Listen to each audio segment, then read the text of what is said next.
শেষ শেষ শেষ শেষ সবই শেষ। বাংলাদেশের কৃষক ভাইদের ভুট্টা ক্ষেত, পাকা ধান 2 দিনে ঝড় বৃষ্টিতে সবগুলো নষ্ট হওয়ার দিকে। বর্তমানে বাংলাদেশের কৃষক ভাইরা খুবই অসহায়। আমরা নতুন সরকার, নতুন এমপিদেরকে বলবো, বাংলাদেশের প্রত্যেকটা গ্রামের কৃষক ভাইদের অনেক ধান, পাট, গম, ভুট্টা ইত্যাদি নষ্ট হয়ে গেছে। বিশেষ করে অনুরোধ করছি নতুন সরকারকে এই কৃষক ভাইদেরকে কিছু অনুদান দেওয়ার জন্য।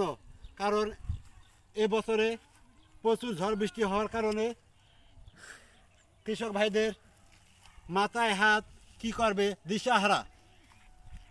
দেখেন ভাই ভুট্টাগুলো, দেখেন ভুট্টাগুলোর কি অবস্থা। শুধু তাই নয়, এই যে ভুট্টা ক্ষেতের অবস্থা দেখেন, একটা ভুট্টা নেই, সব নষ্ট হয়ে গেছে, কত দূর পড়ে গেছে, এইদিকে সব নষ্ট। এই হল বাংলাদেশের অবস্থা। বাংলাদেশের কৃষকদের অবস্থা বেশি ভালো না।